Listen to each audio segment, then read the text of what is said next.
I never thought the day would come when my own parents would look me in the eye and say they didn't have room for me in the vacation house I secretly owned.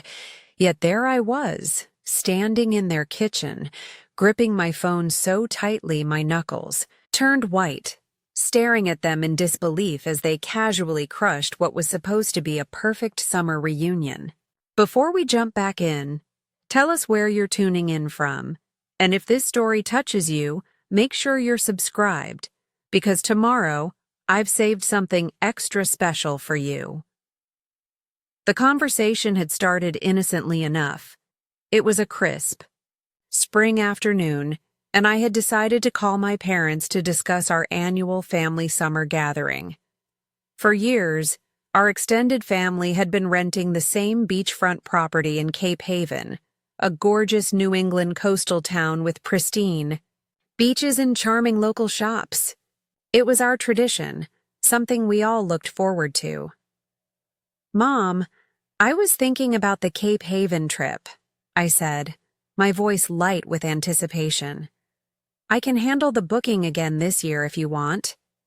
My mother hesitated, and in that brief pause, I felt a shift in the air, like the sudden drop in pressure before a storm.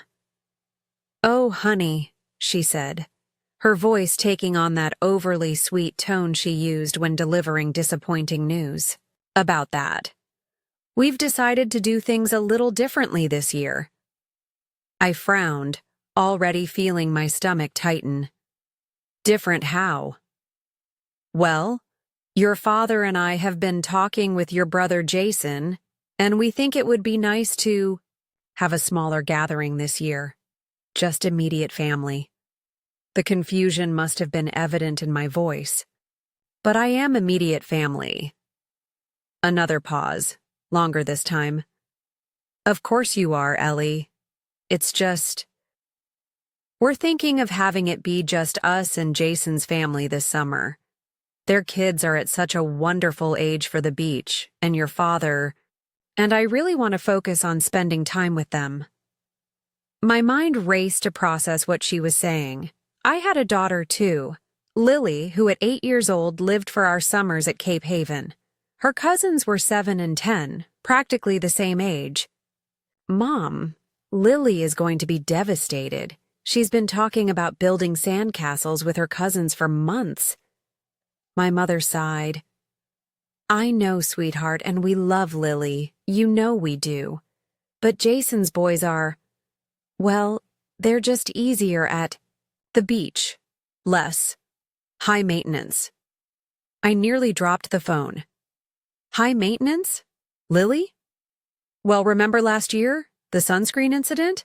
And how she needed that specific brand of juice? Jason's boys just go with the flow." I couldn't believe what I was hearing. Yes, Lily had a minor meltdown last year when she'd forgotten her special sunscreen that didn't irritate her sensitive skin.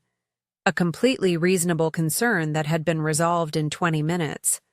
And the juice incident was simply her asking if we could stop by the store for her favorite brand. Hardly diva behavior for an 8-year-old. "This doesn't make any sense," I said, my voice growing tight. "You've never mentioned any issues before." "It's not that there are issues, Ellie. We just think it would be more relaxing this way." The word relaxing hung in the air like an accusation. Apparently, my daughter and I were stressful to be around. I swallowed hard, trying to steady my voice. "Can I at least talk to Dad about this?" "He's right here, actually. We've already discussed it." I heard shuffling, and then my father's voice came through the phone. "Ellie? Your mother explained the situation, right?" "Dad, I don't understand. Why are you excluding us?" He cleared his throat awkwardly. "Nobody's excluding anyone, Ellie. We're just trying something different this year. Jason's family fits better in the house anyway. There's limited space." And that's when something inside me snapped. Limited space? The house has 5 bedrooms. Yes, but we're planning to use one as a game room for the boys and another for your mother's crafting. That just leaves 3. And you need all 3 for you, Jason, Michelle, and their 2 kids? That math doesn't add up, Dad. Another uncomfortable pause. Jason's in-laws might join us for part of the time, he finally admitted. Michelle's parents have never seen Cape Haven, and they're getting older, you know. It's important they have these experiences while they still can. I stood frozen in my kitchen, the afternoon sunlight streaming through the windows suddenly feeling cold. So it wasn't that there wasn't room, there just wasn't room for us. My brother's in-laws were more welcome than his own sister and niece. Preparing and narrating this story took us a lot of time, so if you are enjoying it, subscribe to our channel. It means a lot to us. Now back to the story. I see, I said, my voice barely above a whisper. Now, Ellie, don't take it like that. My mother chimed in again. We just think it will be a better fit this year. You and Lily can come for Christmas instead. Christmas. The consolation prize. Months away. I thought about Lily's face when I would have to tell her our beach tradition was canceled because her grandparents had decided her cousins were easier to have around. I need to go, I said abruptly. Ellie, wait. I ended the call before either of them could say anything else, standing in the sudden silence of my kitchen with my thoughts racing. What my parents didn't know, what no one in my family knew, was that 3 months ago, I had closed on the purchase of that very beach house in Cape Haven. After years of careful saving and a significant promotion at work, I had finally made my dream come true. The owners, an elderly couple who had rented to our family for years, had decided to sell, and they'd reached out to me first, knowing how much we loved the place. I had planned to surprise everyone at the start of summer. I'd imagined the looks on their faces when I handed them each a key with a ribbon on it, telling them that our beloved summer retreat was now a permanent part of our family legacy. Instead, I was standing in my kitchen, reeling from the realization that my own parents had decided I wasn't worth making room for in a house that I now owned. I set my phone down on the counter, my hands shaking slightly. Through the window, I could see Lily in the backyard, practicing cartwheels on the lawn. Her dark hair flew around her face as she tumbled, again and again, determined to perfect her form. She never gave up, my girl. Even when she fell, she got right back up, brushed herself off, and tried again. I thought about calling my parents back, about blurting out the truth in a moment of hurt and anger. I imagined the shock on their faces, the stammered apologies, the immediate backpedaling, but something stopped me. This wasn't just about a vacation anymore. This was about years of subtle favoritism that I had always tried to ignore. It was about my daughter being labeled high maintenance for having perfectly normal needs and preferences. It was about my brother's family being elevated to a status mine could never seem to reach. And maybe, just maybe, it was about finally standing up for myself in a way I never had before. I watched Lily execute a perfect cartwheel, jumping up, with her arms raised in victory, and I made a decision. I wouldn't tell them about the house, not yet. This summer would play out very differently than any of them expected. I called my best friend Tara that evening after Lily was asleep. They said, "What?" Her voice rose in indignation when I told her about the call. That there's not enough room. That they're prioritizing Jason's in-laws, I confirmed, curled up on my couch with a glass of wine.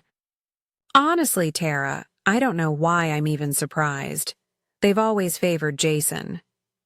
But to explicitly exclude you and Lily from the family vacation? That's a new low. I sighed.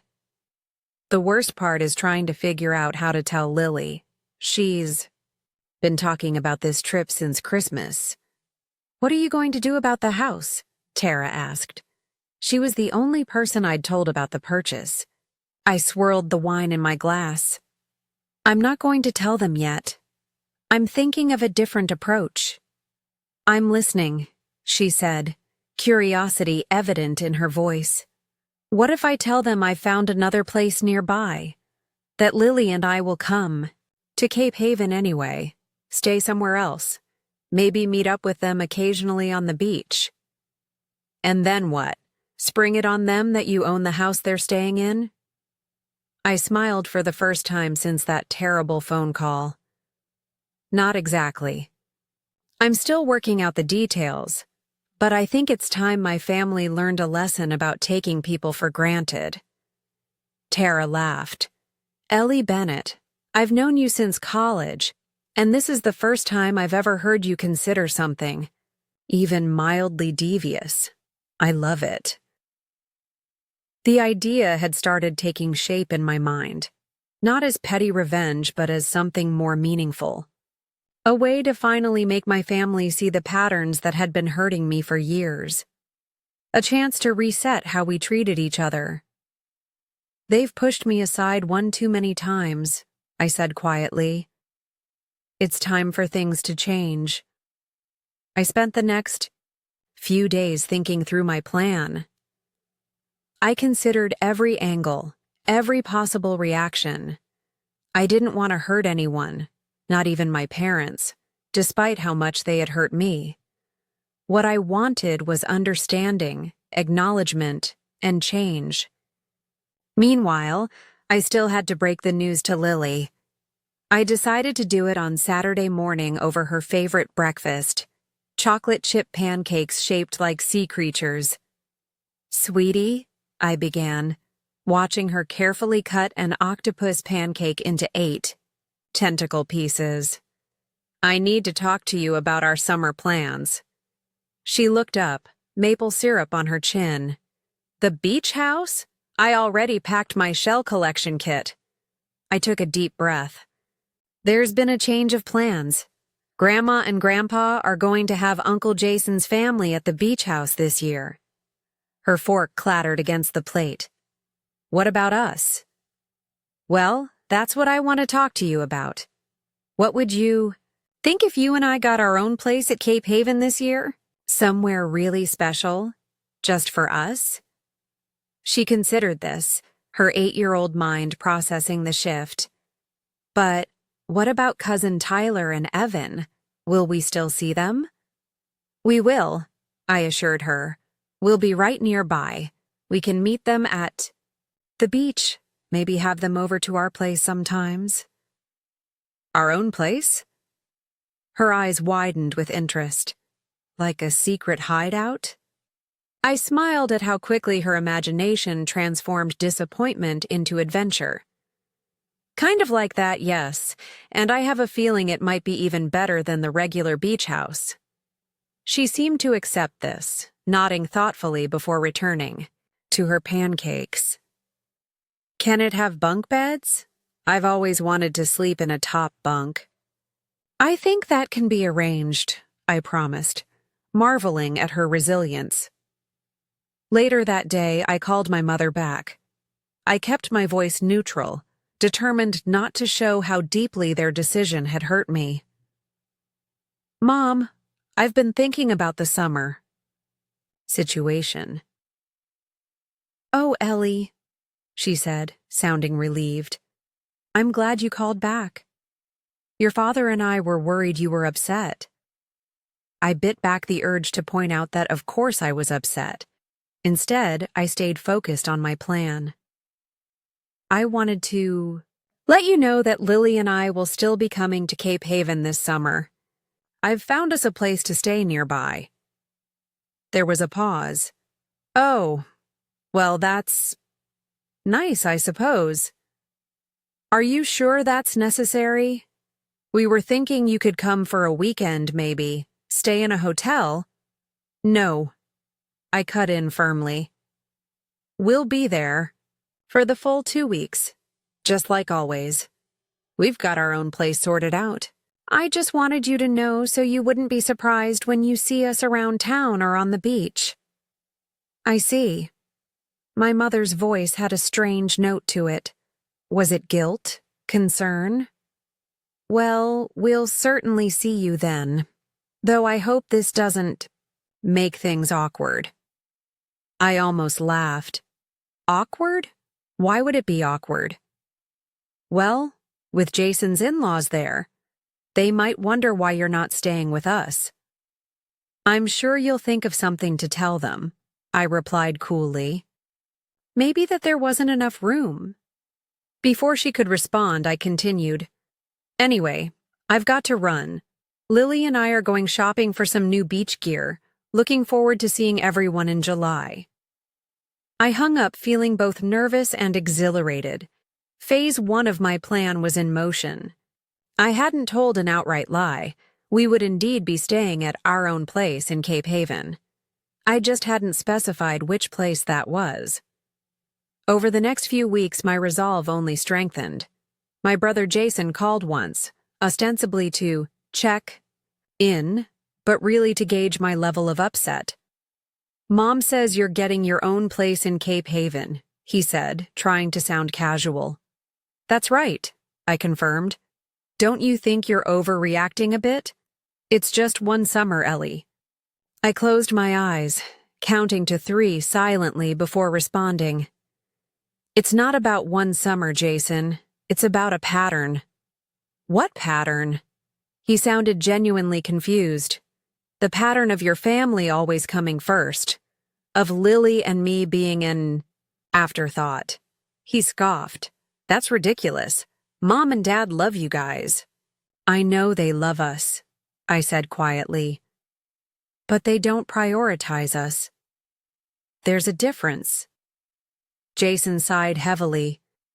Look, if it's that important to you, I can talk to Michelle about switching to a different week or something. The fact that he was offering this compromise only after I'd made alternate plans, not when our parents first excluded us, spoke volumes. No need, I said.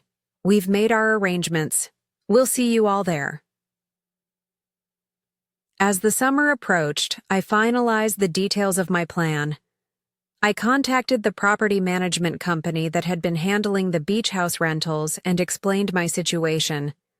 They were more than happy to assist, especially after I clarified that I wasn't looking to cause a scene, just to make a point. I arranged for the house to be cleaned and prepared as usual. My family would arrive to find everything just as they expected, with one key difference. The ownership papers would be sitting in an envelope on the dining room table, along with a note from me. But first, I needed to prepare a place for Lily and me to stay during those initial days. I didn't want to swoop in immediately and reveal the truth. Timing would be everything. Tara offered her sister's cottage, just 2 miles down the beach, from our usual spot. It would be perfect, close enough to run into my family, accidentally, but far enough to maintain the illusion that we were staying elsewhere. As July drew closer, my parents made a few half-hearted attempts to smooth things over. My mother sent Lily a package of new beach toys with a note saying how much they were looking forward to seeing her. My father called to awkwardly confirm when we'd be arriving in Cape Haven, suggesting we might want to stop by on their first evening there. I remained polite but distant, revealing nothing about my plans. Inside, though, I felt a growing sense of nervousness mixed with determination. Would this backfire completely, or would it finally make them see what they had been doing all these years? The week before our departure, I sat Lily down for another talk. She'd been excited about our secret hideout for weeks now, but I needed to prepare her for what might be some family tension. Sweetie, you know how we're going to Cape Haven and staying in our own special place? She nodded eagerly. With the bunk beds. I smiled. Right.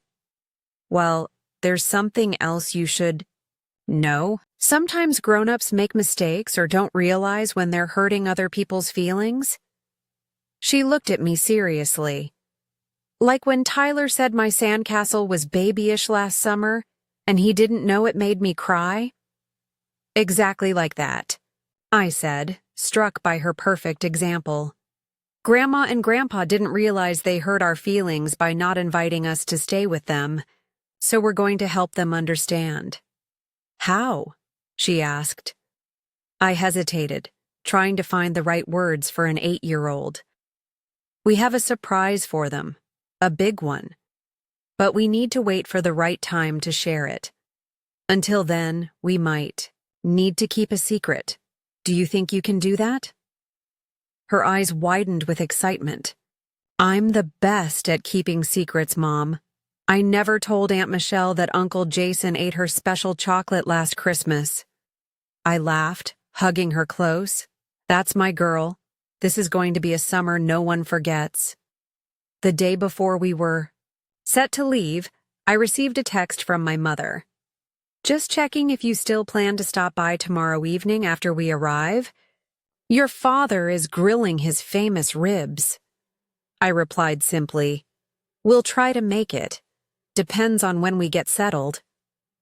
What they didn't know was that Lily and I would be arriving in Cape Haven hours before them. We needed to be settled at Tara's sister's cottage, with a clear view of the beach house, before they pulled into the driveway. As I packed our suitcases that night, I found myself reflecting on how we had reached this point. My relationship with my parents had always been complicated.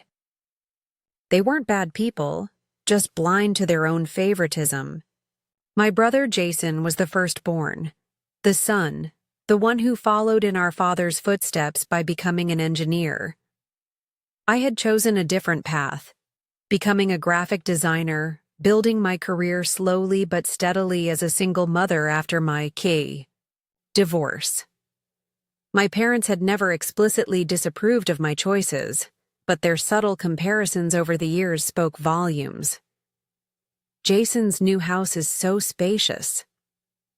Jason's boys are so well behaved in restaurants. Jason and Michelle make such a lovely couple. And now, the most blatant statement of all. We don't have room for you. Well, I thought as I zipped up the final suitcase, they were about to learn just how much room I had for them, in my house and in my heart. But on my terms this time. No more accepting the scraps of their attention while my brother's family feasted at the table of their approval. Tomorrow would be the beginning of a new chapter for all of us. As I turned out the lights and headed to bed, I felt a strange sense of calm. Whatever happened at Cape Haven, things would never be the same again, and that was exactly the point. The morning of our departure dawned bright and clear, a perfect summer day that seemed to mirror the clarity I felt inside. For the first time in years, I wasn't anxiously preparing for a vacation where I'd constantly be trying to ensure Lily and I weren't too much trouble. Instead, I was taking control of the narrative. Ready for an adventure, sweetie? I asked, as Lily bounded into the kitchen in her favorite ocean-themed pajamas. Super ready, she declared, climbing onto a stool at the counter. Are we really leaving before the sun comes up? That's right, I said, pouring her a bowl of cereal. We need to get an early start to beat the traffic. And remember our secret mission? She nodded solemnly, then broke into a grin. Operation Beach House. Surprise! I laughed, amazed at how she could make even this complicated situation feel like an exciting game. That was one of Lily's gifts, finding joy in unexpected places. It was something my parents had never fully appreciated about her. We hit the road by 5 a.m., our car packed with suitcases, beach gear, and a cooler full of snacks. The drive to Cape Haven normally took about 4 hours, but I'd built in extra time, knowing we needed to arrive well before my parents and Jason's family. According to the text my mother had sent, they weren't planning to reach the beach house until mid-afternoon. As we drove, Lily alternated between napping and chattering excitedly about everything she planned to do at the beach. I found myself smiling at her enthusiasm, even as my stomach twisted with nerves about what was to come. "Do you think Grandma and Grandpa will be surprised to see us?" she asked at one point, looking up from her activity book. "Very surprised," I assured her, thinking just how true that statement would turn out to be. We arrived in Cape Haven just before 9 a.m. The small coastal town was already coming to life, with early morning beachgoers setting up umbrellas and shop owners opening their doors for the day. I drove slowly down the main street, pointing out familiar landmarks to Lily. The ice cream parlor where she'd tried her first waffle cone, the shop that sold those wind spinners she loved, the bookstore with the reading nook shaped like a lighthouse. "It all looks the same," she exclaimed happily. "Can we go to all these places again?" "Absolutely," I promised. "This summer is going to be even better than last year." I turned onto the winding coastal road that led to both our beach house and Tara's sister's cottage. As we rounded the bend, the ocean came into view, stretching endlessly to the horizon. Lily pressed her face against the window, drinking in the sight. "There it is!" she cried suddenly, pointing ahead. And there it was indeed, my beach house. Our beach house. The pristine white clapboard structure with blue shutters stood proudly on its slight rise above the beach, looking exactly as it had in every cherished summer memory. The wraparound porch with its collection of rocking chairs, the weather vane, shaped like a sailboat spinning gently in the morning breeze, the wooden walkway that led directly down to the sand. I slowed the car, allowing myself a moment to take it all in. The surge of emotion surprised me. Pride at what I had accomplished, bittersweet memories of summers past, and a strange new feeling of power, knowing that this beloved place was now mine. "Are we going there now?" Lily asked, noticing my lingering gaze. "Not yet," I explained, forcing myself to continue driving. "Remember, we're staying at Tara's sister's place for a little while.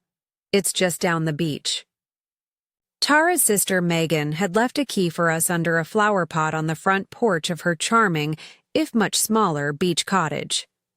The place was cozy and welcoming, with shabby chic furniture and walls adorned with seashells and driftwood art.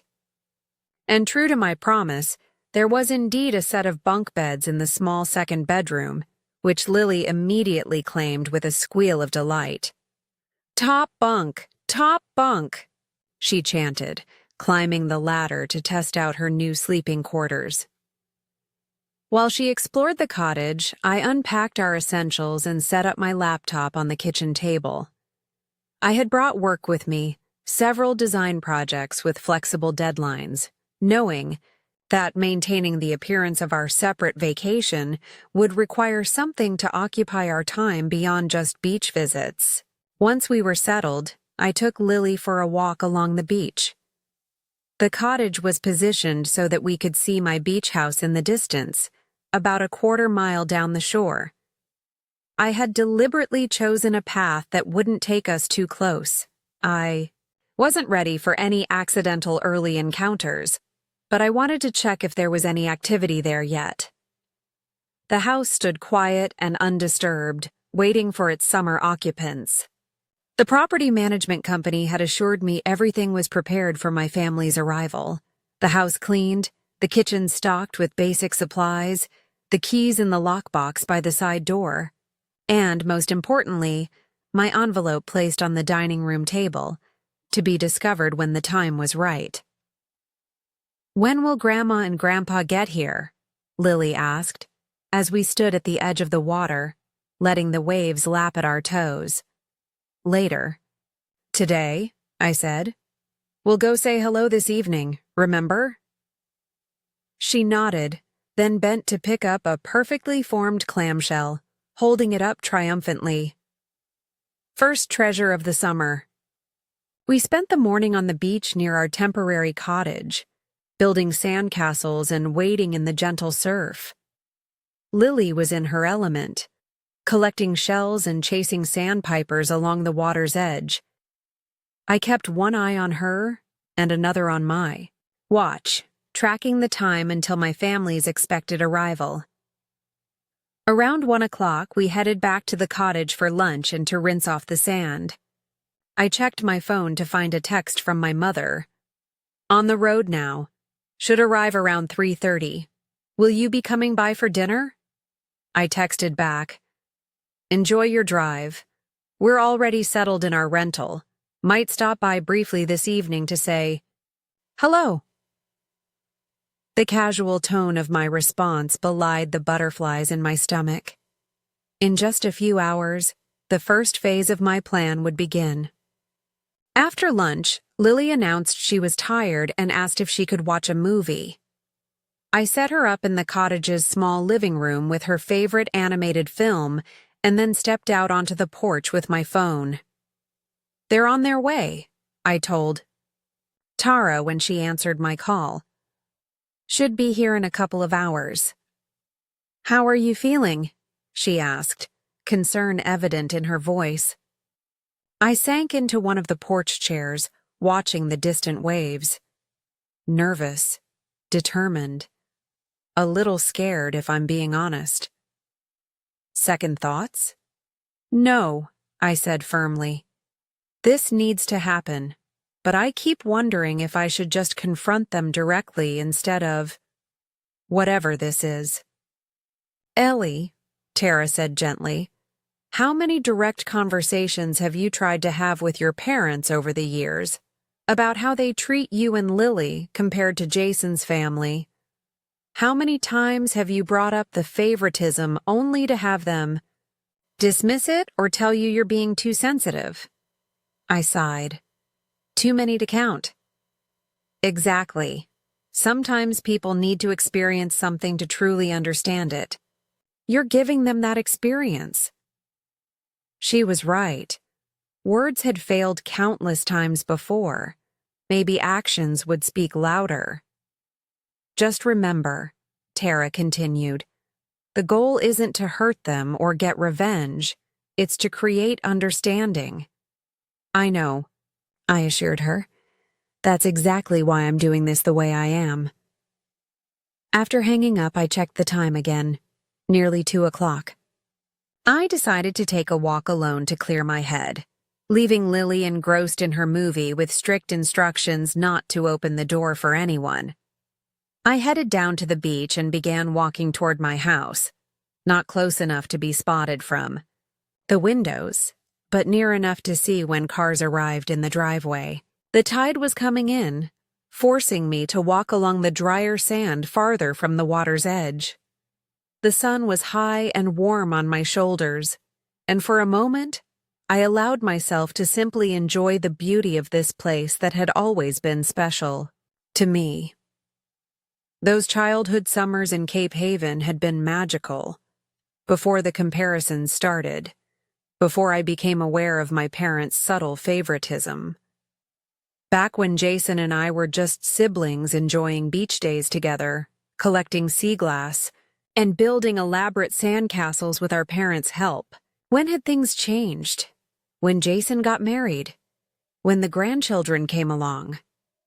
Or had it always been there, this preference for my brother, and I'd simply been too young to notice? I was so lost in these thoughts that I almost missed the sight of a familiar silver SUV turning into the beach house driveway. My father's car. I quickly moved behind a large piece of driftwood, watching as they pulled up to the house. First, my parents emerged from the vehicle, stretching after the long drive. My mother immediately began directing my father about which bags to bring in first, while he nodded with the patient resignation of a man who had long ago accepted his role as baggage handler. A few minutes later, a second car pulled in, a black minivan I recognized as Jason's. He and his wife Michelle stepped out, followed by their boys Tyler and Evan, who immediately sprinted toward the beach access path, only to be called back by Michelle's sharp voice. No sign of Michelle's parents yet. They must be arriving separately. I watched as my family unloaded their vehicles and entered the house, feeling strangely disconnected from the scene, as if I were observing strangers through a window. These people who had hurt me so carelessly were now unwitting guests in my home. The irony wasn't lost on me. After they had all disappeared inside, I walked back to the cottage, my resolve strengthened. The time for second-guessing was over. The plan was in motion. When I returned, Lily was just finishing her movie. "Can we go see Grandma and Grandpa now?" she asked eagerly. "Let's wait a little longer," I suggested. "Give them time to unpack. And settle in. We'll go over for a quick visit before dinner, okay?" She agreed easily, happy to spend more time with her new bunk bed, arranging her stuffed animals along the safety rail of the top bunk. I used the time to change into a casual sundress and sandals, applying just enough makeup to look effortlessly put together. If I was going to face my family, I wanted to look my best, not out of vanity, but armor. At 5:30, I finally told Lily it was time to go. "Remember," I said as we walked down the beach toward the house, "this is just a quick hello. We're not staying for dinner." "But Grandpa's ribs are my favorite," she pouted. "I know, sweetie, but we have our own special plans tonight." I had promised her pizza and a movie night in the cottage, which had somewhat mollified her. As we approached the house from the beachside, I could see activity on the deck. My parents and Jason's family were all outside, drinks in hand, enjoying the ocean view. The boys were on the beach just below the deck, digging in the sand. It was a perfect family tableau, except for the conspicuous absence of certain family members. I took a deep breath, squeezed Lily's hand, and called out a greeting as we climbed the steps from the beach to the deck. "Hello, everyone. We thought we'd stop by to say welcome." 6 heads swiveled in our direction. My mother recovered first, setting down her wine glass and coming forward with her arms outstretched. "Ellie! Lily! You made it!" she exclaimed, as if we were expected guests rather than the uninvited relatives staying elsewhere. She hugged Lily tightly, then gave me a briefer embrace. "Don't you both look lovely? So tanned already." "We've been here since this morning," I explained, accepting a stiff hug from my father and a nod from Jason.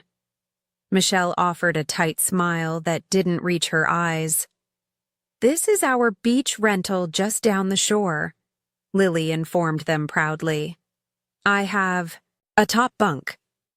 My mother laughed a bit too brightly. "How wonderful! And is it nice, your rental?" "Very," I said smoothly. "Cozy, private, perfect for the two of us." An awkward silence fell, broken only by the sounds of waves and distant seagulls. No one seemed quite sure what to say next. My father finally cleared his throat. "Well, you're just in time. I was about to put the ribs on. You'll stay for dinner, of course." Before I could respond, my mother jumped in. "Oh, but Richard, we only prepared enough for—" She trailed off, seeming to realize how the words would sound. "For the family that was invited," I finished for her, my tone deliberately light. "Don't worry, we already have dinner plans. We just wanted to say hello." Jason gave me a look that seemed to contain a hint of apology mixed with discomfort. You could join us for a drink at least? I was about to politely decline when Lily spotted her cousins on the beach below. Can I go play with Tyler and Evan? She asked, already halfway to the steps. I hesitated, then nodded. Just for a few minutes. As she raced down to join the boys, Michelle's smile tightened further. The boys have been so excited about having the beach to themselves this year, she commented, the underlying message clear. Lily's presence was an intrusion. Don't worry, I replied evenly. We have our own stretch of beach at our place. Lily just wanted to say hello to her cousins. My father offered me a glass of wine, which I accepted more to have something to do with my hands than from any desire to prolong the visit. As he handed it to me, he asked in what he probably thought was a subtle tone. So, this rental of yours, it must have been expensive on such short notice. Are you sure it was necessary? The question revealed so much about their perspective. They still saw my decision to stay elsewhere as an emotional overreaction rather than a logical response to being excluded. They were concerned about the cost to me, yet not about the emotional cost of their rejection. Actually, I said, taking a deliberate sip of wine, it worked out perfectly. Sometimes things have a way of falling into place exactly as they should. My mother gave me a searching look, perhaps catching something in my tone. Well, we're glad you two could come to Cape Haven anyway, though it is a shame we won't all be together under one roof like usual. The irony of her statement almost made me laugh. Instead, I nodded thoughtfully and let my gaze wander around the deck, my deck now, taking in the familiar weathered wood furniture, the potted geraniums that someone, likely my mother, had already arranged along the railing, the big glass, hurricane lamps that would be lit as darkness fell. The house looks the same, I commented. Did you notice any changes from last year? My father shook his head. Same old place, though the rental company mentioned something about new ownership. Hope they don't start changing things or raising the rates. We've got a good thing going. Here. If only he knew.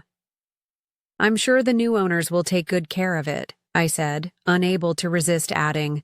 They probably appreciate what a special place it is. I glanced at my watch then, feigning surprise at the time. Oh, we should get going. Our pizza will be arriving soon. I moved to the deck railing and called down to Lily, who was happily building a moat around her cousin's sandcastle. Time. To go, sweetie! Her face fell momentarily, but she dutifully said goodbye to the boys and climbed back up to the deck.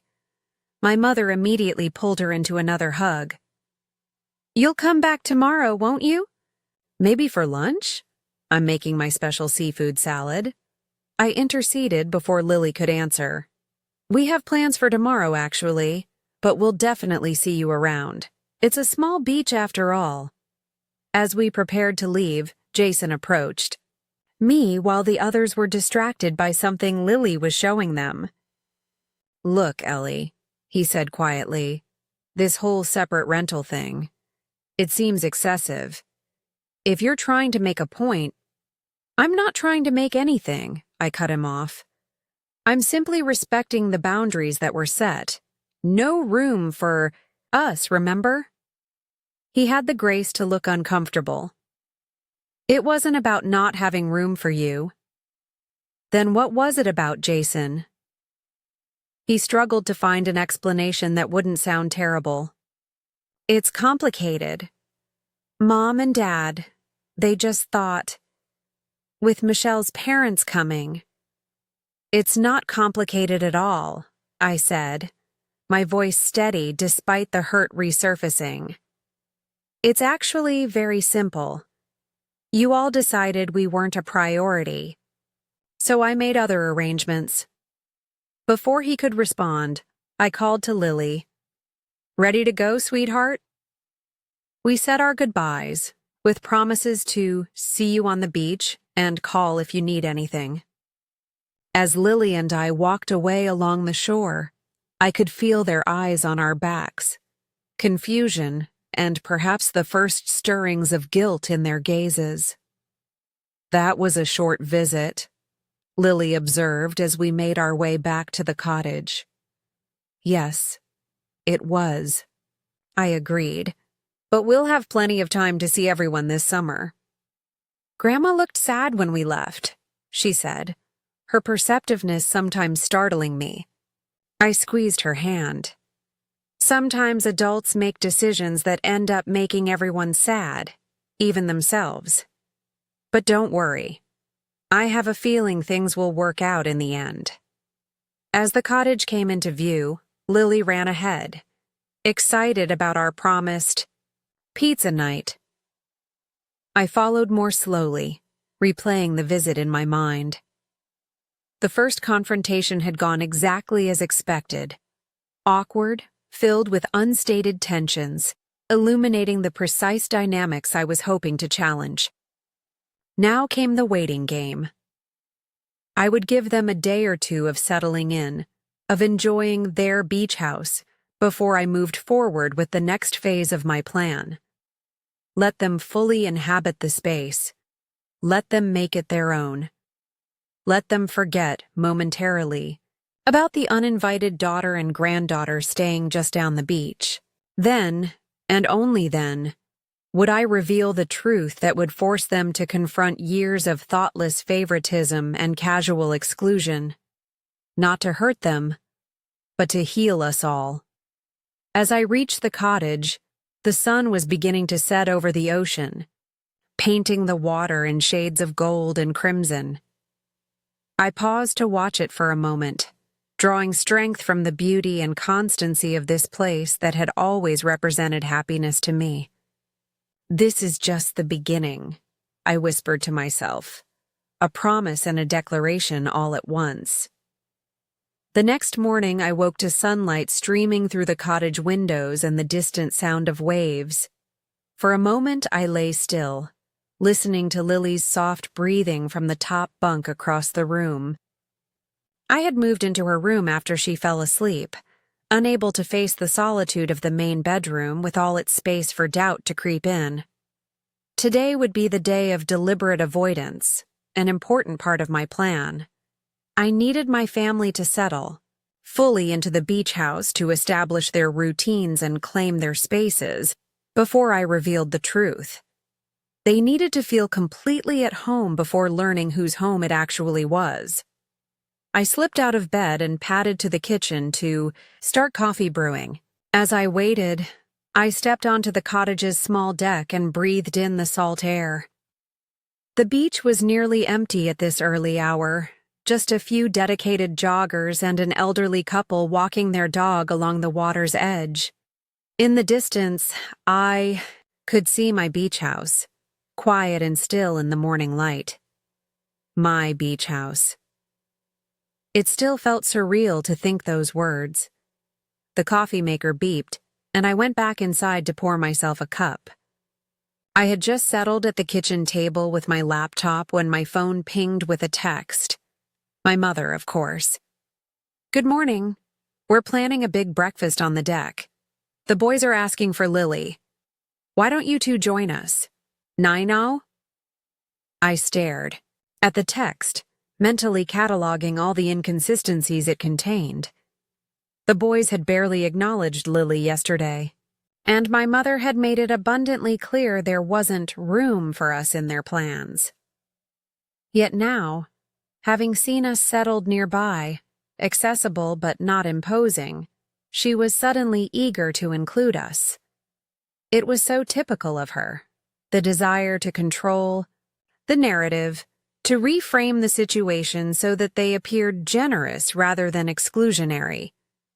In the past, I would have accepted gratefully, relieved to be included at all. But that pattern was exactly what I was working to break. I typed out a response. "Thanks for the invitation, but we already have plans.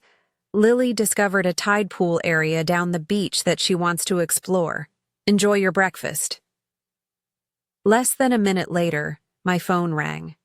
My mother, predictably, unwilling to take no for an answer.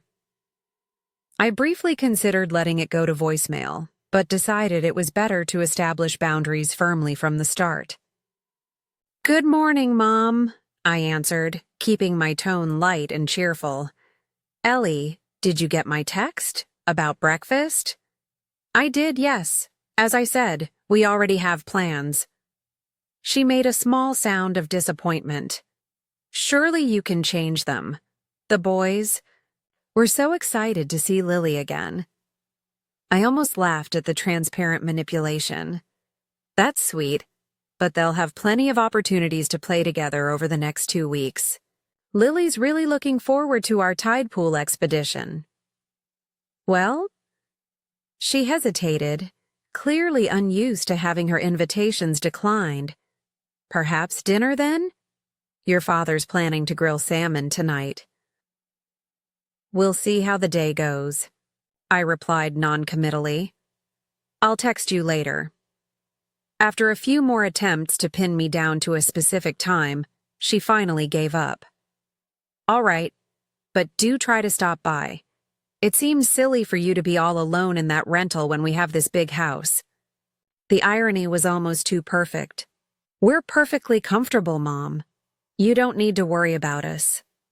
After hanging up, I sat quietly, sipping my coffee and gathering my thoughts. The exchange had reinforced my conviction that this plan was necessary. My mother's behavior, the quick pivot from, "We don't have room for you," to, "Why aren't you here with us?" illustrated exactly the manipulative patterns I was trying to address. Lily woke up soon after, full of energy and excitement for the day ahead. I had invented the tide pool expedition on the spot, but it actually sounded like a perfect morning activity. After a quick breakfast of cereal and fruit, we changed into our swimsuits, packed a bag with sunscreen, water bottles, and snacks, and headed out to explore. "Are we going to see Grandma and Grandpa today?" Lily asked as we walked along the shore, her small hand warm in mine. "Not this morning," I told her. "We're having our own adventure today. Remember our secret mission?"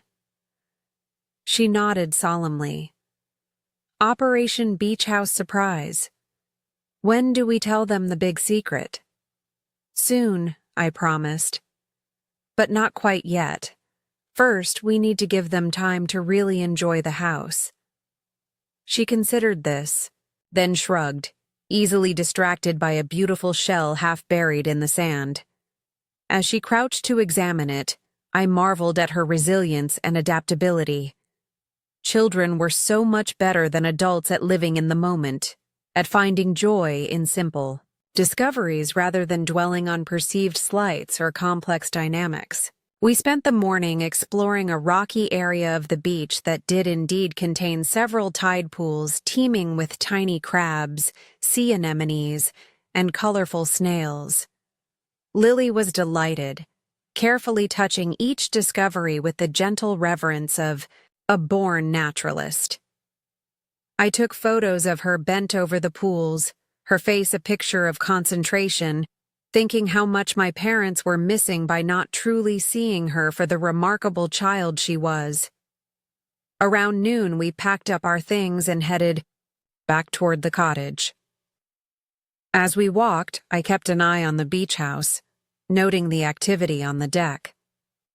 My family was clearly enjoying their day, my mother and Michelle lounging in deck chairs, the boys playing some kind of ball game on the beach below. My father likely inside preparing lunch. An unexpected pang of longing hit me.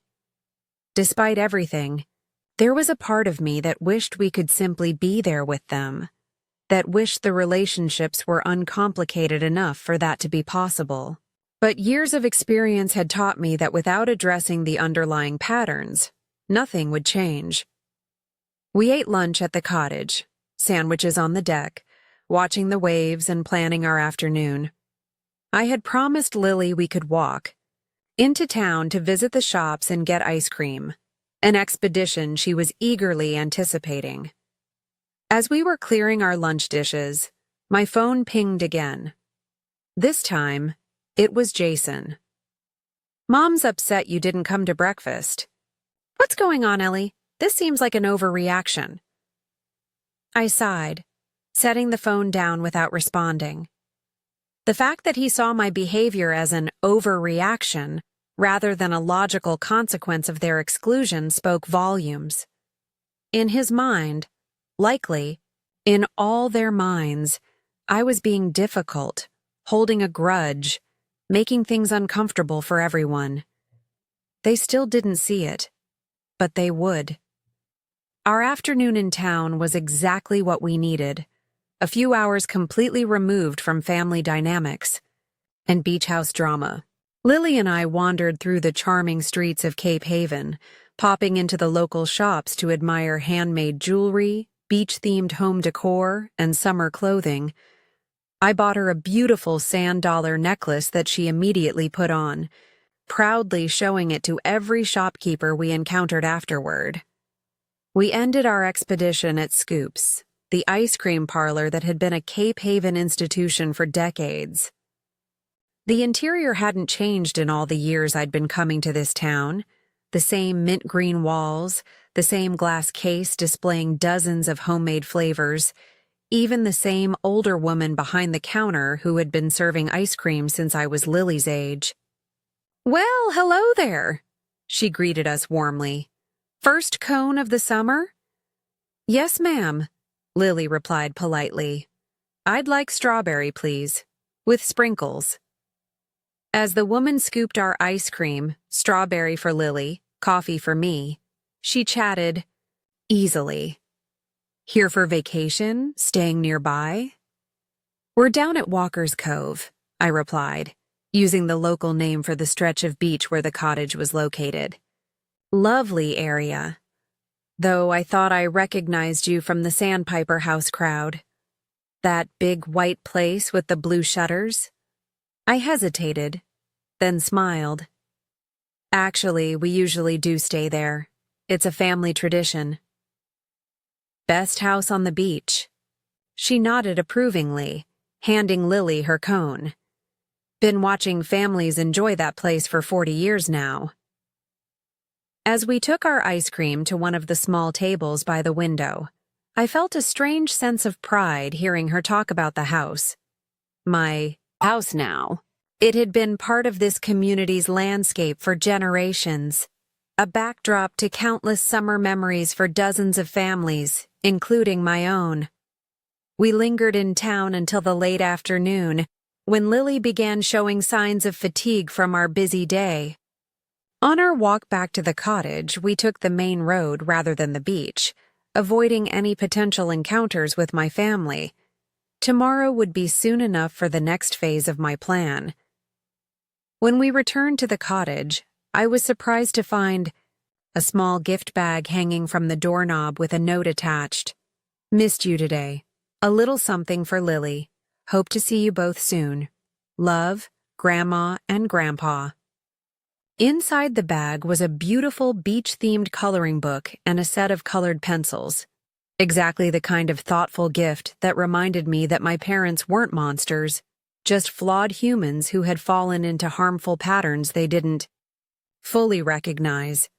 "Look what Grandma and Grandpa left for me," Lily exclaimed, already opening the coloring book to examine the intricate seashell designs. "That was very nice of them," I agreed, feeling a momentary twinge of guilt about my avoidance strategy. But then I reminded myself of the bigger picture, of the years of subtle favoritism and casual exclusion that had led to this point. We spent the evening quietly at the cottage, Lily coloring in her new book, while I prepared a simple dinner. After she went to bed, I sat on the deck with a glass of wine, watching the lights of the beach house in the distance and thinking about tomorrow. It was time to move forward with the next step of my plan. The following morning, I woke with a sense of purpose and clarity. Today was the day I would set the stage for the final revelation.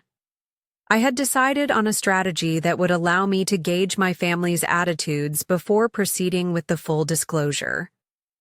After breakfast, I sent my mother a text. "Lily and I thought we might stop by this afternoon if you'll be around, maybe around 3?" Her response was immediate and enthusiastic. "Yes, perfect. We'll have snacks and drinks ready. Can't wait to see you both." The eagerness of her reply confirmed what I had suspected. They were uncomfortable with our absence, not necessarily because they missed us, but because it disrupted the narrative they preferred. The one where they could exclude us when convenient, but still maintain the appearance of a close-knit, loving family. I spent the morning working on my laptop while Lily alternated between playing on the beach directly in front of our cottage and reading inside. Around noon, I received another text, this time from my father. "Looking forward to seeing you and Lily later. I hear there might be a change in ownership of the beach house. Rental company mentioned some paperwork left inside we should look at. Probably just updated rules. See you at 3.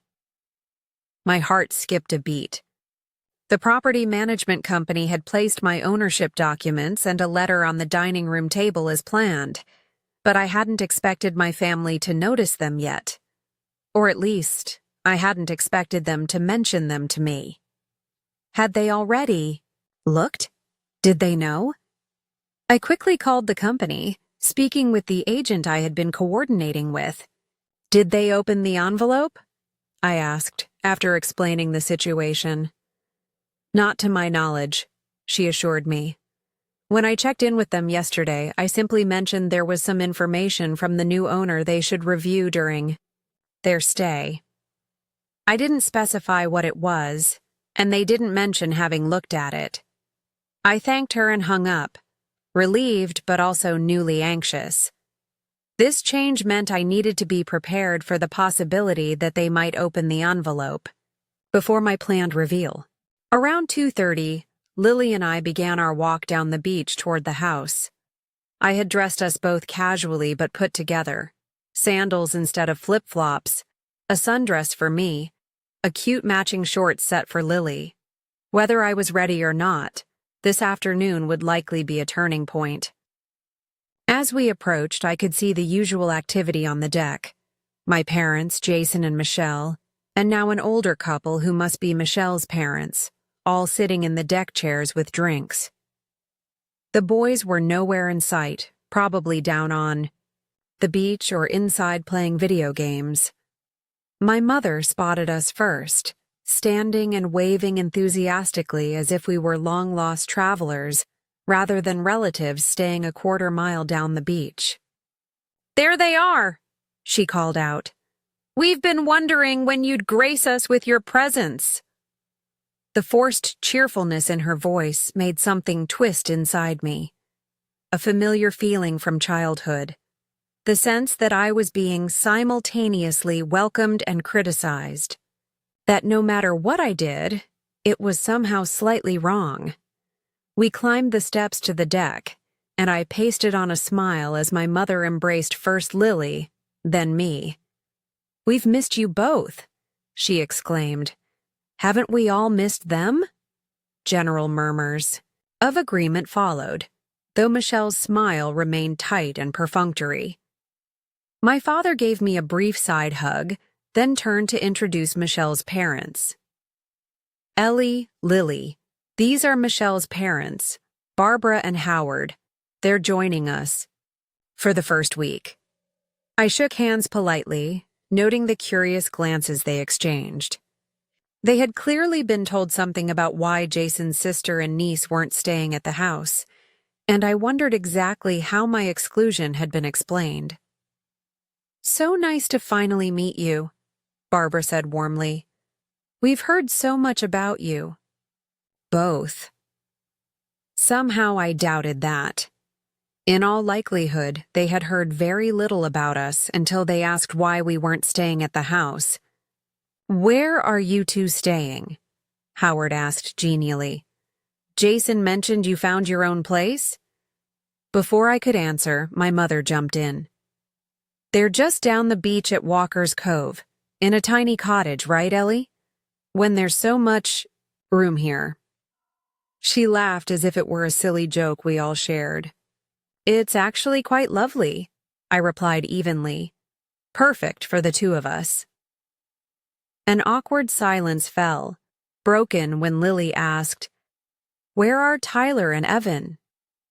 Inside watching a movie, Michelle answered. I'm sure they'd love for you to join them. Lily looked to me for permission, and I nodded. As she scampered inside, Michelle's mother leaned toward me conspiratorially. I understand there was some confusion about the sleeping arrangements, she said in a low voice. I do hope you don't think we're imposing. We would have been happy to get a hotel if space was an issue.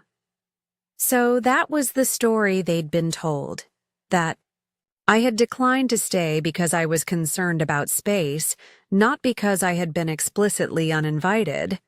Interesting. Oh, it wasn't about space at all, I replied, keeping my voice light but clear enough for everyone to hear. Mom and Dad felt it would be better if Lily and I didn't stay this year. They wanted a smaller gathering. I smiled reassuringly at Barbara's shocked expression. It's worked out for the best, though. Our cottage is lovely. My mother's face flushed red. Ellie, that's not exactly... Dad, I interrupted, turning to my father. You mentioned something about paperwork from the new owners. Have you looked at it yet? He seemed relieved by the change of subject. Not yet. It's on the dining room table. Probably just updated rules about beach access or noise restrictions. I nodded, feeling my heart rate accelerate. Could we take a look at it? Together? I'm curious about any changes that might affect future summers. Of course, he agreed, standing. It's inside. This was it, the moment when my careful plan could either unfold perfectly or go completely off the rails. I followed my father into the house, aware of the others trailing behind us, curious about the new information. The large dining room was exactly as I remembered it. The long oak table that had hosted countless family meals, the shell-patterned china displayed in the corner cabinet, the large windows overlooking the ocean. And there on the table was a cream-colored envelope with "To the occupants" written on the front in the property manager's handwriting. My father picked it up, breaking the seal. Let's see what we've got here. I watched, barely breathing, as he removed several papers and began to read. His expression shifted from casual interest to confusion, then shock as he processed the contents. What is it, Richard? My mother asked, noticing his reaction. He looked up, his face pale. It's the deed to the house, and a letter. He turned to stare at me, a dawning realization in his eyes. Ellie? Everyone turned to look at me, confusion evident on their faces. I took a deep breath, steadying myself for what came next. Yes, I said simply. I bought the house 3 months ago. The Petersons decided to sell, and they offered it to me first, knowing how much our family loves it. A stunned silence filled the room. My mother's hand flew to her mouth. Jason stared at me as if I'd suddenly started speaking a foreign language. Michelle and her parents looked deeply uncomfortable. Clearly, sensing they were witnessing a family moment they weren't meant to be part of. My father looked back down at the paper in his hand, then up at me again. You?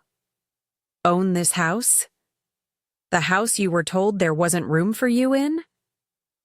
His voice contained no anger, just a kind of stunned comprehension that told me he fully understood the situation and its implications. Yes, I confirmed.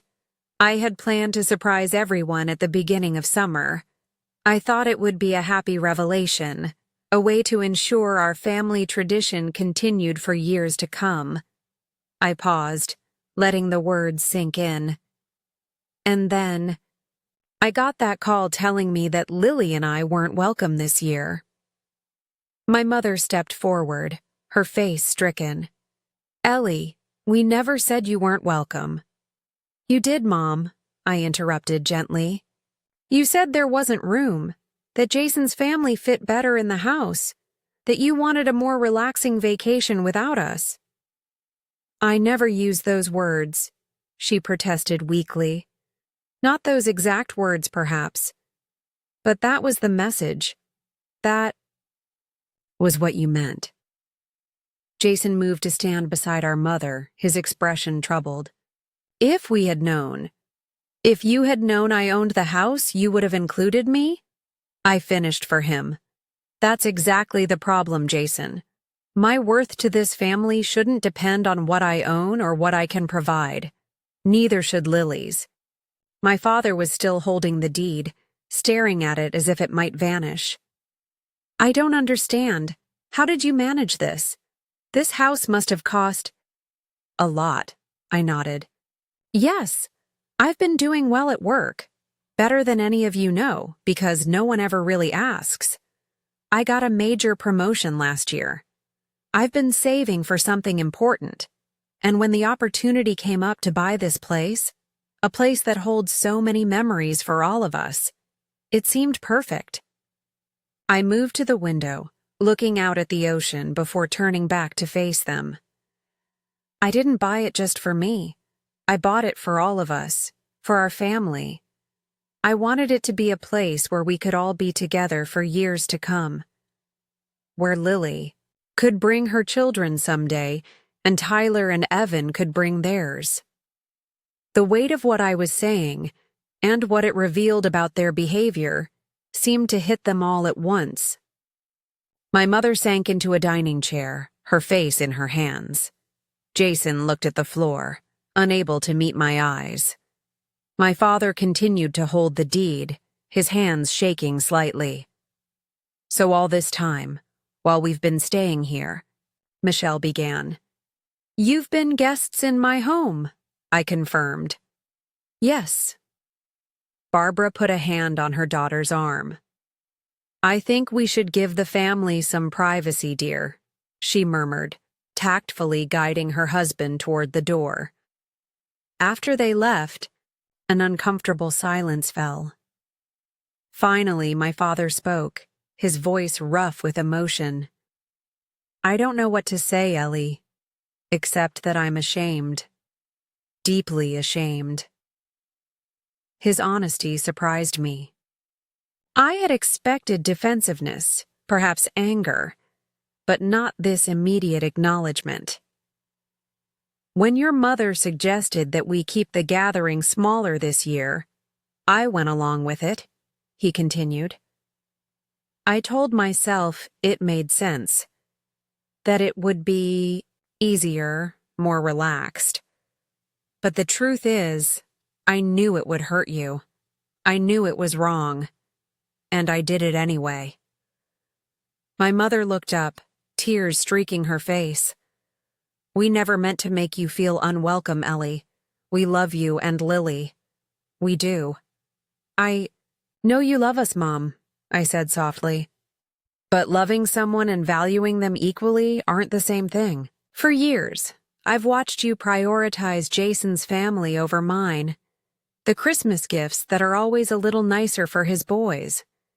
The way you never miss their school events but have excuses for Lily's. The way you rearrange your schedule for them but expect me to accommodate yours. Jason finally met my eyes. Is that really how you see it? That they favor us? It's not how I see it, Jason. It's what happens. It's what has been happening for years. He shook his head slowly. I never realized. I knew Mom and Dad were sometimes more available for us. But I thought that was because you were more independent, more capable of handling things on your own. The irony of his words struck me, So I was punished for being self-sufficient? While you were rewarded for needing them more? No one had an answer for that. My father carefully set the deed back on the table. What happens now, Ellie? Are you asking us to leave? The question hung in the air, heavy with implication. This was the moment where I could choose retribution over reconciliation, where I could exercise the power that ownership gave me to make them feel the exclusion they had inflicted on me, but that had never been my goal. No, I said firmly. I didn't do this to hurt you or to get revenge. I did it because after years of trying to talk to you about how I felt, words weren't working. I needed you to experience what it feels like, to be excluded, to be an afterthought, to discover you're not valued as highly as you thought. I moved to sit at the table, gesturing for them to join me. Slowly, they did. This house belongs to all of us, I continued. It always has, in the ways that matter. I just made it official. But a house is just a building.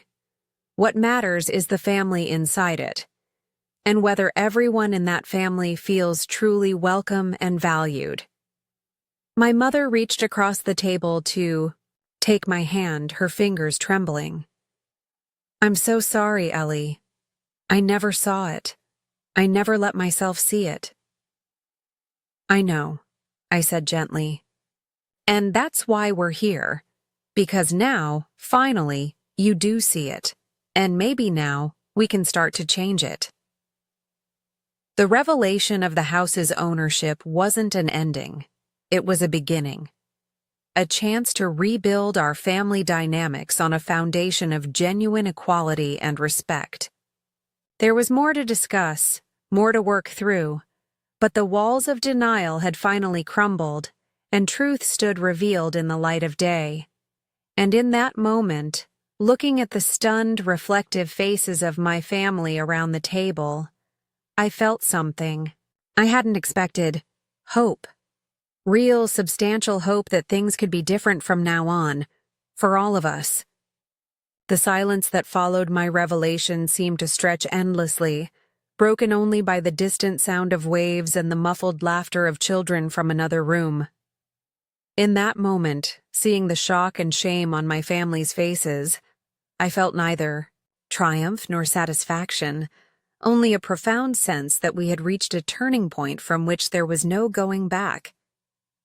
My mother was the first to speak, her voice barely above a whisper. All this time, you've been staying in that little cottage when you own this house? Yes, I confirmed. I wanted you to understand what it feels like. Jason shook his head, a mixture of disbelief and admiration crossing his face. I don't even know what to say. You actually bought the beach house? How did you manage that? It was telling that his first question was about the finances rather than about the hurt that had driven me to such lengths. Still, I answered honestly, I've been saving for years, and 3 years ago I started my own design agency instead of just freelancing. We've grown quickly. We now have clients across 5 states.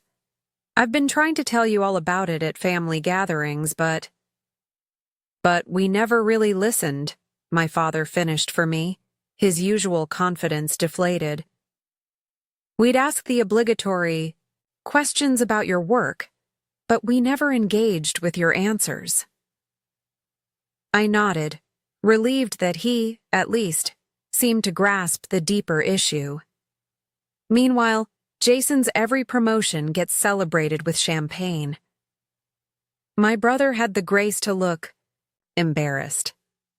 I never realized how unbalanced things were, Ellie, I swear. That's part of the problem, I said gently. The favored child rarely notices the favoritism.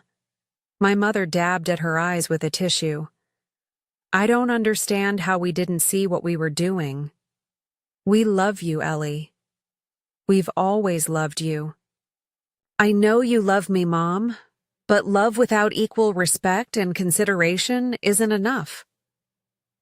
I took a deep breath, organizing my thoughts. For years, I've tried to talk to you both about how I felt, about how you treat Lily compared to the boys, but you always dismissed it as me being too sensitive or imagining things. We never meant to make you feel less important, my father insisted. I believe that, I acknowledged. I don't think any of this was malicious or deliberate, but impact matters more than intent. And the impact has been years of feeling like Lily and I are somehow lesser members of this family. The back door suddenly burst open, and the 3 children tumbled in, breathless and sandy from playing outside. "Mom!" Lily exclaimed, running to my side. "Tyler and Evan showed me a secret cave down the beach. Can we go back there tomorrow?" I smoothed her hair back from her flushed face, aware of how the adults in the room were watching this interaction with new eyes. "Maybe. We'll have to check the tide charts first." She nodded seriously, then noticed the tension in the room. "What's wrong? Why does Grandma look sad?" My father cleared his throat. "Nothing's wrong, sweetheart. We just found out some surprising news. Your mom has a very special announcement." I shot him a grateful look for the opening. "Actually, yes. Lily, remember how I told you we had a secret about this house?" Her eyes widened with excitement. "Operation Beach House Surprise. Are we telling them now?" "Yes," I smiled. "It's time. You see, this house now belongs to us. To you and me. I bought it a few months ago." Lily's jaw dropped comically. "We own the beach house? The whole thing?" She spun in a circle, arms outstretched. "So it's our house now? Not a rental?" "That's right," I confirmed. "But it's a house for our whole family to enjoy. That's why Grandma, Grandpa, Uncle Jason, and everyone are staying here now." Tyler, who at 10 was old enough to understand the implications, looked confused. "But if it's your house, how come you're staying somewhere else?"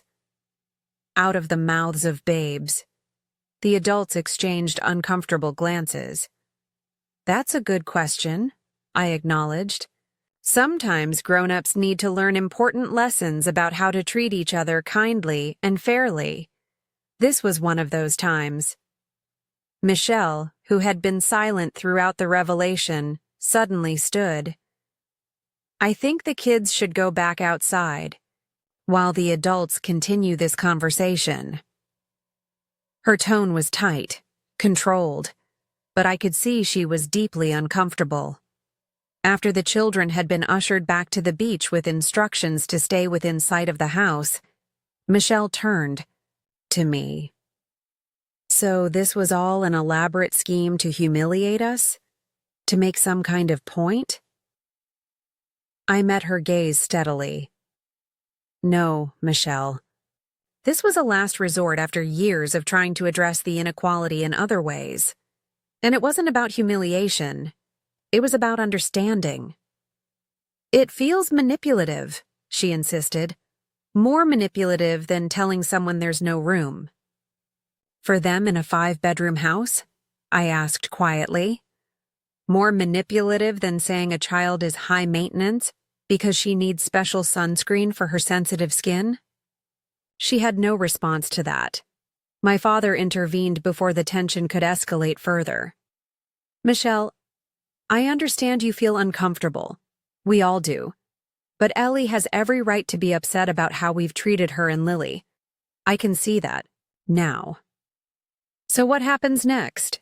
Jason asked, looking between us all. "Where do we go from here?" It was the question I'd been waiting for. The one that would determine whether this revelation led to real change or simply created a new wound that would never fully heal. "That depends on all of you," I said carefully. "I don't want to exclude anyone from this house, ever. That's not why I bought it.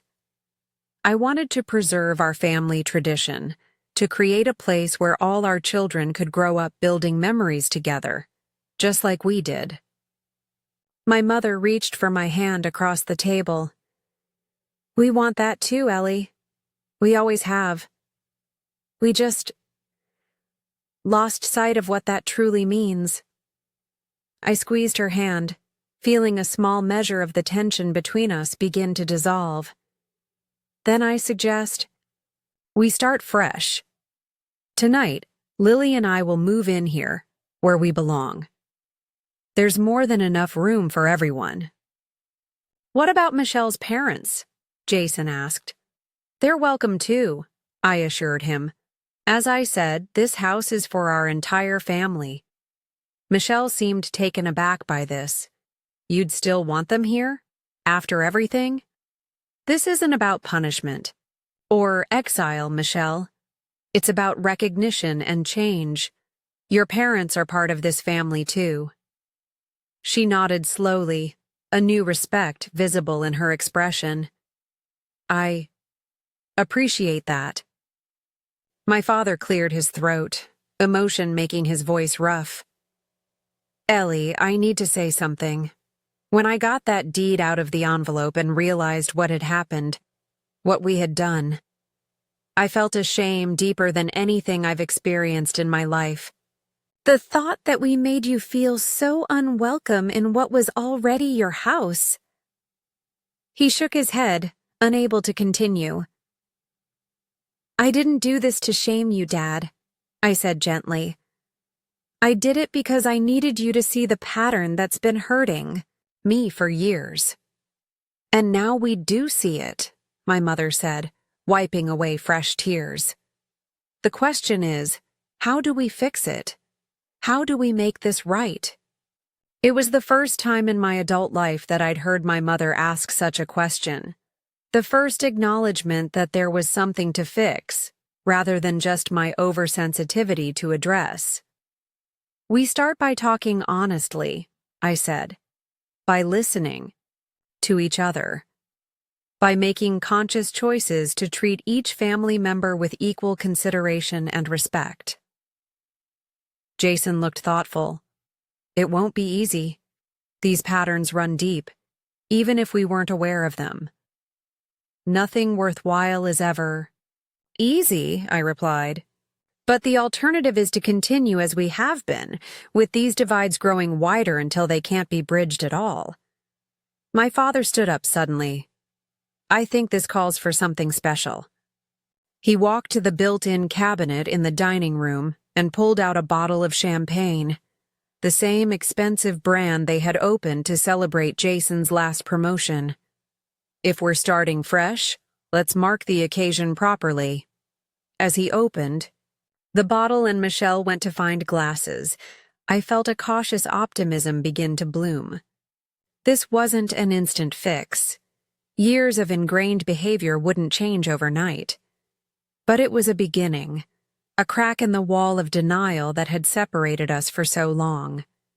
My mother leaned close to me while the others were distracted. I am so sorry, Ellie. Not just for this summer, but for all of it. I never meant to make you feel less loved. I know, Mom, I said softly. And I believe you. But intentions aren't enough. We need to be conscious of our actions, of the messages they send. She nodded, wiping away a tear. You're right, and I promise you, things will be different from now on. I had heard such promises before, but something felt different this time. Perhaps it was the shock of the revelation, or the undeniable evidence of their behavior that the beach house situation provided, or perhaps it was simply that they were finally, truly listening. My father returned with filled champagne flutes, handing them around to the adults. I'd like to propose a toast, he said, his voice still rough with emotion. To Ellie, for her incredible success that made this possible, for her generosity in sharing it with all of us, and for her courage in forcing us to see what we've been blind to for too long. To Ellie, they echoed, raising their glasses. I felt a flush of embarrassment but also pride. How long had I waited for this kind of acknowledgement from my family? How many achievements had gone uncelebrated? How many contributions unrecognized? And, my father continued, to new beginnings, to becoming the family we should have been all along. We clinked glasses, the moment heavy with promise and possibility. As I sipped the champagne, I caught Michelle watching me with a complicated expression. I need to apologize too, she said quietly. I've always felt competitive with you, Ellie. Like I had to prove I deserved my place in this family. I think maybe I encouraged the special treatment because it validated me somehow. Her honesty surprised me. Thank you for saying that, Michelle. I've never wanted to compete with you. I just wanted equity. I see that now, she nodded. And I think it's time we got to know each other better, as sisters, not rivals.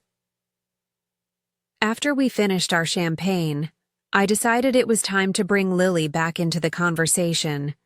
This affected her as much as any of us, and she deserved to be part of the resolution. We called the children in from the beach, and I knelt down to Lily's level. Sweetie, I have more news. We're going to move into this house tonight. Our house. No more cottage. Is that okay with you? Her eyes lit up. Really? We get to stay here with everyone else? That's right, I confirmed. There's plenty of room for all of us. She threw her arms around my neck, then turned to my mother. Does this mean I can help make pancakes in the big kitchen tomorrow, Grandma? Like we used to? My mother knelt beside us, her eyes shining with unshed tears. I would love that more than anything, Lily. And maybe afterward you could show me that special dance recital routine you were telling me about last Christmas? The one I missed? Lily's face brightened even further. You want to see my butterfly? Dance? Really? I really do, my mother assured her. I should have come to see it the first time. I'm sorry I missed it. As I watched this exchange, I felt the first real healing begin. My mother's words weren't just meant for Lily. They were an acknowledgement of all the moments she had prioritized Jason's children over mine, all the special events she had missed while attending theirs. The rest of the day unfolded in a kind of surreal normalcy. We agreed that Lily and I would move our things from the cottage after dinner. Michelle's parents returned from their tactful walk and were briefed on the situation with a simplicity that surprised me. Ellie owns the house. We've been terrible to her. We're making amends. Barbara, to her credit, took it in stride.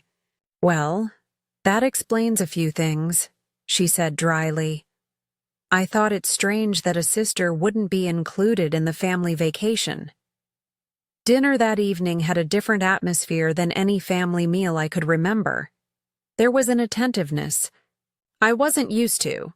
Questions about my work that were genuine and engaged, interest in Lily's summer plans, a new awareness of how speaking time was distributed among us. After the meal, Jason offered to help me move our belongings from the cottage. As we walked along the beach in the golden light of early evening, he broached the subject that had clearly been on his mind. So, how much did the house cost? He asked eventually. I named the figure, a substantial sum that represented years of hard work and careful saving. He whistled low. That's impressive, Ellie. I had no idea your business was doing so well. That's because you never asked, I pointed out, keeping my tone gentle rather than accusatory.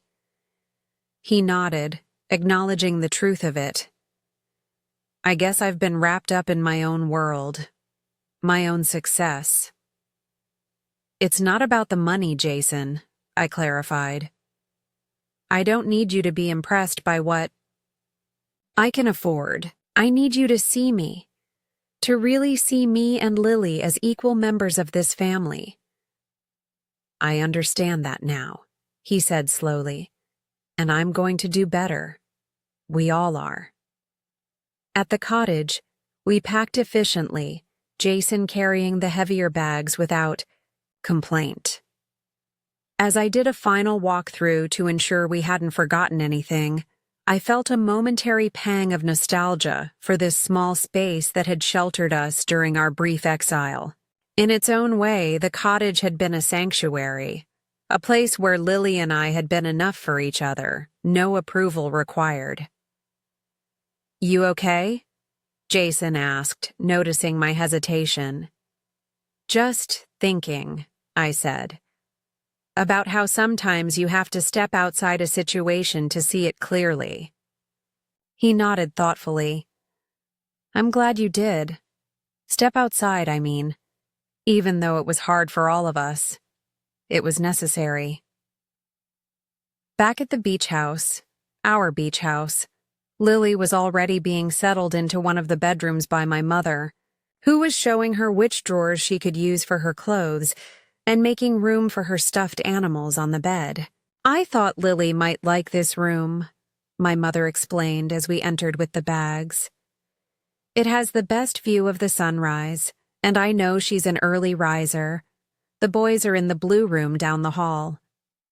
The thoughtfulness of this arrangement, giving Lily the premium room rather than automatically assigning it to the boys, was a small but significant sign that things were indeed beginning to change. That night, after everyone had gone to bed, I found myself alone on the deck, looking out, at the moonlight reflecting off the ocean. The same view I had gazed at countless times throughout my life, now from a house that was truly mine. My father's footsteps sounded behind me, and he joined me at the railing. Can't sleep? He asked. I shook my head. Too much to process, I think. I know the feeling. He was quiet for a moment then. I'm prouder of you than I've ever been, Ellie. Not because you bought this house, though that's a remarkable achievement, but because you had the courage to hold us accountable, to make us face our own behavior. It wasn't easy, I admitted. I almost backed out a dozen times. I'm glad you didn't. He turned to face me fully. Your mother and I have been talking. We want to make some concrete changes, not just vague promises. For starters, we'd like to set up college funds for all 3 grandchildren, equal amounts for each. Dad, this isn't about money. I know, he interrupted gently, but it's a tangible way to demonstrate equal investment in their futures. We're also going to start a family calendar to track all the kids' events, recitals, games, school programs, and commit to attending an equal number for each child. I was touched by the thoughtfulness of these proposals. They showed that my parents weren't just offering generic apologies, but thinking specifically about how to create equity going forward. That sounds like a good start, I said. It's just a beginning, he assured me. We have years of imbalance to correct, but we're committed to doing the work. We stood in companionable silence for a while, listening to the rhythm of the waves. You know, my father said eventually, your mother and I always thought of Jason as the one who needed more support. He seemed less self-sufficient, more dependent on our approval. You were always so capable, so independent. We told ourselves that you didn't need us as much. I considered this perspective, which had never occurred to me before. So, in a way, I was being punished for my strength. Not intentionally, he sighed. But yes, I suppose that's what it amounted to. We gave more attention to the squeaky wheel, without realizing we were creating an unfair dynamic. This insight shifted something in my understanding of our family patterns. Perhaps it had never been about loving Jason more, just about misreading what each of us needed. "I didn't buy this house to make a point, I said after a while. "I bought it because I love it, because some of my happiest memories are here, with all of you. And now you've ensured those memories can continue for the next generation," my father said warmly, "for all our grandchildren, equally." The next morning dawned bright and clear. I woke to the familiar sounds of the beach house, distant waves, seagulls calling, the gentle creaking of the old structure as it warmed in the morning sun. But something was different. It took me a moment to identify the new sound. Laughter from the kitchen below. Lily's high, clear giggle mixed with my mother's softer chuckle. I dressed quickly and headed downstairs to find them in matching aprons, flour dusting both their faces as they worked together to make the promised pancakes.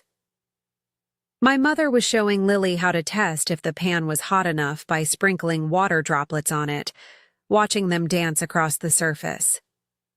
"Good morning, sleepyhead," my mother greeted me with a warm smile. "We've been up for ages, haven't we, Lily?" "We're making butterfly pancakes," Lily announced proudly. "With chocolate chips for spots."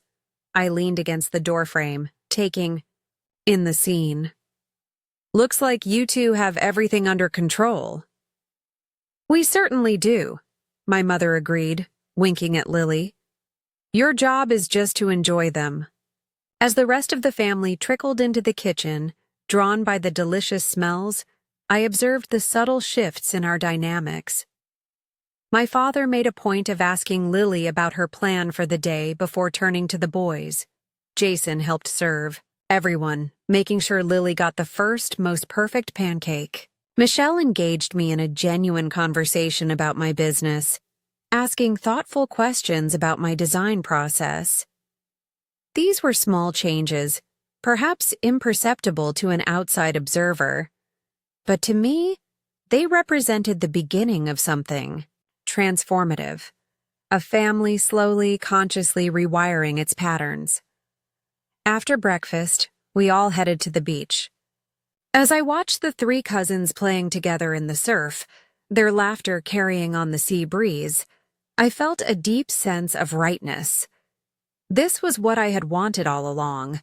Not apologies or guilt, but simply inclusion. Equal consideration. A place at the table, both literally and figuratively. My mother joined me on the beach blanket, watching the children with a contented smile. "I've been thinking about what you said yesterday," she began. "About impact mattering more than intent. It's been humbling to realize how our actions affected you, regardless of what we meant by them." "It's a hard lesson," I acknowledged. "One I've had to learn in my own life, too." She nodded thoughtfully. "When you were born, I promised myself I would never favor one child over another. My own mother had clear preferences among siblings, and I knew how painful that was. Yet somehow, without realizing it, I fell into the same patterns." "Awareness is the first step to change," I offered. "We can't address what we don't acknowledge." "You've become so wise," she said, a note of wonder in her voice. "When did that happen?" I laughed. "Probably around the time I became a mother, myself. Nothing clarifies your values like trying to raise a good human." She reached over to squeeze my hand. "You're doing a magnificent job with Lily. She's extraordinary. Sensitive and strong at the same time, rather like her mother." The compliment warmed me more than the summer sun. How long had I waited to hear such words from her? To feel truly seen and valued by my own mother. "Thank you," I said simply. As the day progressed, I found myself relaxing more fully into the new family dynamic. The hypervigilance I usually maintained around my parents, watching for signs of favoritism, nursing small hurts, began to recede. In its place grew something tentative but precious: trust. Not complete, not yet, but a beginning. That evening, as we all gathered on the deck to watch the sunset, my father raised his glass in another toast. "To this house," he said, "which has always been more than just wood and windows. It's been the container for our family's story, all the summers, all the memories. And now, thanks to Ellie, it will continue to hold our story for years to come. And to new chapters," my mother added, "where we write a better, more inclusive story together." As the sun slipped below the horizon, painting the sky in shades of gold and pink, I felt a sense of completion. Not an ending, far from it, but the closing of one difficult chapter and the beginning of something new and hopeful. The beach house had always represented an ideal to me, the perfect family gathered in the perfect setting, sharing perfect moments. Now I understood that perfection was never the point. Real families are messy, flawed, constantly evolving. The true measure of their strength isn't in never making mistakes, but in how they respond when those mistakes are revealed. My family had been tested by this revelation, and for the first time in a long time, they hadn't disappointed me. They had listened. They had acknowledged. They had committed to change. And that, more than any deed or title, was worth celebrating. As darkness fell and the first stars appeared above the ocean, I looked around at the faces of my family, imperfect, beloved, trying, and knew that we would be okay. Not perfect, but better. And sometimes, better is the most perfect thing of all. The beach house was mine now, but more importantly, so was my place in this family, not as an afterthought or an inconvenience, but as an equal, essential part of the whole. It had taken a dramatic gesture to make that reality clear, but now that it was, we could begin again on firmer, fairer ground. Some lessons come at a high price. But as I sat there surrounded by my family under a canopy of stars, I knew that this one had been worth every penny. Up next, you've got 2 more standout stories right on your screen. If this one hit the mark, you won't want to pass these up. Just click and check them out. And don't forget to subscribe and turn on the notification bell so you don't miss any upload from us.